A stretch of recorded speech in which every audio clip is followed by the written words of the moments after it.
Assalamualaikum warahmatullahi wabarakatuh. Hamdan wa syukran lillah, nahmaduhu wa nasta'inuhu wa nastaghfiruh wa na'udzu billahi min syururi anfusina wa min sayyiati a'malina. May yahdihillahu fala mudhillalah wa may yudlilhu fala hadiyalah. Asyhadu an la ilaha illallah wahdahu la syarikalah wa asyhadu anna Muhammadan abduhu wa rasuluhu la nabiyya wa rasula ba'dah, amma ba'du. Halo teman-teman semua, dimanapun kalian berada, semoga kita senantiasa dalam keadaan sehat walafiat, juga senantiasa dalam lindungan Allah Subhanahu wa taala. Amin amin ya rabbal alamin. Perkenalkan, nama saya Muhammad Iqmal Fahmiadi, nomor induk mahasiswa 2401040100204. Pada kesempatan kali ini, saya akan menampilkan sebuah video dalam rangka memenuhi middle test mata kuliah ilmu dakwah yang diampu oleh Ibu Rizkiatul Hasanah SSOS MSOS tentang mind mapping atau peta konsep materi ilmu dakwah. Nah, sebelumnya saya sudah mempersiapkan mind mapping yang nantinya akan menjadi acuan dalam pembahasan video kali ini. Bab yang pertama yaitu mengenai tinjauan umum tentang ilmu dakwah.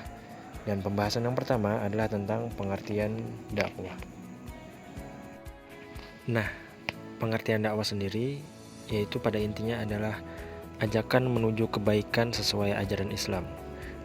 Namun pengertian dakwah secara etimologis adalah dakwah yang berasal dari bahasa Arab yaitu da'a, yada'u, da'wan, du'aun, yang diartikan sebagai mengajak atau menyeru, memanggil, seruan, permohonan, dan permintaan. Istilah ini sering diberi arti yang sama dengan istilah-istilah tabligh, amar ma'ruf nahi munkar, mau'izah hasanah, tabasyir, indzar, wasiyah, tarbiyah, ta'lim, dan khutbah. Pada tataran praktik dakwah harus mengandung dan melibatkan 3 unsur, yaitu penyampaian pesan, informasi yang disampaikan, dan penerima pesan. Itulah pengertian dakwah. Kita lanjut pada pembahasan selanjutnya mengenai fenomena dakwah. Dakwah sendiri berkembang mengikuti perubahan zaman dan teknologi. Nah, pada zaman Nabi, fenomena dakwah salah satunya yaitu saat Abu Sa'id Al-Khudri radhiyallahu anhu menuturkan ada seorang perempuan datang kepada Rasulullah SAW seraya memprotes, "Wahai Rasulullah, banyak orang laki-laki membawa hadis Anda.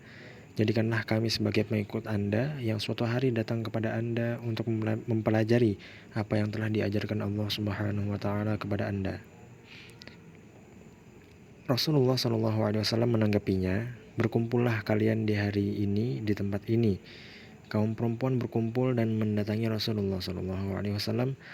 Lalu beliau mengajarkan mereka mengenai apa yang telah diajarkan oleh Allah Subhanahu wa taala. Selanjutnya Rasulullah SAW bersabda, "Tak seorang perempuan pun di antara kalian yang menimang anaknya selama 3 kali, kecuali ia diberi tabir yang menjauhkannya dari api neraka." Seorang perempuan di antara mereka bertanya, "Wahai Rasulullah SAW, bagaimana jika hanya 2 kali?" Pertanyaan ini diulang sampai 2 kali, meskipun 2 kali, meskipun 2 kali, meskipun 2 kali. Jawab Rasulullah SAW. Dan itulah salah satu dari fenomena dakwah. Kita lanjut pada pembahasan selanjutnya, yaitu tentang pendapat para ahli. Mengutip dari pendapat M. Quraish Shihab, dakwah adalah proses menyampaikan dan mengubah seseorang menjadi lebih baik, baik untuk pribadi maupun untuk masyarakat. Dakwah juga merupakan kewajiban yang harus dilakukan oleh setiap makhluk sosial dan kewajiban terhadap risalah yang disampaikan oleh Nabi Muhammad SAW. Dan berikut adalah beberapa pendapat M. Quraish Shihab tentang dakwah. Salah satunya yaitu hukum dakwah adalah wajib berdasarkan firman Allah Subhanahu wa taala dalam Al-Qur'an surah An-Nahl ayat 125. Kemudian pendapat yang kedua yaitu Al-Qur'an menjelaskan bagaimana seharusnya berdakwah yang paling baik dilakukan. Kemudian Islam adalah rahmatan lil alamin, yaitu ajaran yang dapat menjamin terwujudnya kehidupan manusia yang sejahtera, lahir dan batin, dunia dan akhirat. Pendapat yang selanjutnya, dalam Islam tidak boleh ada paksaan dalam agama. Dan yang terakhir, ulama, cendekiawan, pelajar, hingga ilmuwan harus mampu memanfaatkan ilmu pengetahuan dan teknologi untuk dakwah dan kemajuan peradaban Islam. Itulah pendapat dari M. Quraish Shihab. Pada pembahasan selanjutnya yaitu tentang metode dakwah.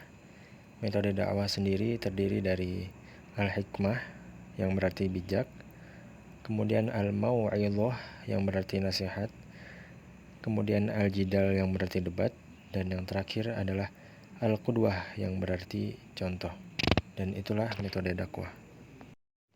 Nah teman-teman, kita berlanjut pada bab yang kedua, yaitu tentang konsepsi dan posisi dasar hukum, fungsi dan tujuan dakwah. Pembahasan yang pertama yaitu mengenai sumber atau dasar hukum yang berdasarkan dari Al-Quran dan hadis. Maksudnya yaitu pesan dakwah harus berisi kebenaran semata. Persoalan kebenaran telah lama menjadi polemik antara kaum teologi, filsuf, bahkan para ilmuwan. Dalam Islam, kita mengenal kebenaran hakiki dan kebenaran relatif. Wahyu yang berasal dari Allah Subhanahu wa Ta'ala adalah satu-satunya kebenaran hakiki. Selanjutnya kita menyebutnya dengan kebenaran wahyu. Lainnya adalah kebenaran relatif atau nisbi yang lahir dari akal manusia. Selanjutnya kita istilahkan dengan kebenaran akal. Kemudian pada pembahasan yang kedua yaitu fungsi dakwah. Fungsi dakwah salah satunya yaitu penyebaran Islam, kemudian koreksi moral masyarakat, dan salah satunya juga yaitu pelestarian ajaran Islam. Nah, pembahasan yang selanjutnya yaitu tentang tujuan dakwah. Tujuan dakwah sendiri yaitu pembentukan umat Islam terbaik atau khairu ummah, kemudian hubungan manusia dengan Allah atau hablum minallah, dan hubungan sesama manusia atau hablum minan nas. Kemudian tujuan dakwah juga sebagai mengislamkan non-muslim, memperdalam keimanan muslim, dan menciptakan masyarakat yang islami. Nah, itulah tadi pembahasan pada bab kedua mengenai konsepsi dan posisi dasar hukum, fungsi, dan tujuan dakwah. Nah, kita berlanjut kepada bab yang selanjutnya yaitu mengenai proses dan unsur-unsur dakwah.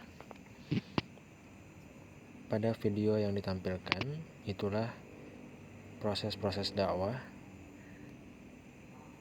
yang berarti secara teoritis proses dakwah adalah suatu tahapan dalam melakukan kegiatan dakwah baik dalam bentuk lisaniyah maupun tindakan atau perbuatan. Sebagai tambahan,